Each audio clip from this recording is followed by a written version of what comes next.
अस्सलामुअलैकुम। आप सब लोगों को साबरा होम रेमेडीज में खुशामदीद। आज मैं आपको बताऊंगी गर्दन की सिहाई का बेहतरीन घरेलू नुस्खा।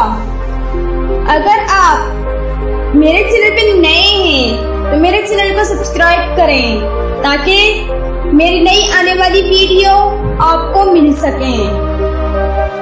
2 चम्मच दही और 1 चम्मच गुड़ को अच्छी तरह मिक्स कर लें। 2 चम्मच अनार के जूस को 2 से 3 सेकंड्स के लिए हल्की आंच पर पका लें।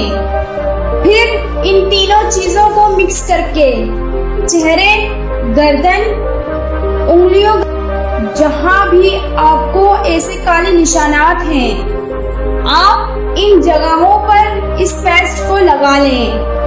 इस पेस्ट को आधे घंटे तक लगाएं और जिल्द पर मसाज करती रहें।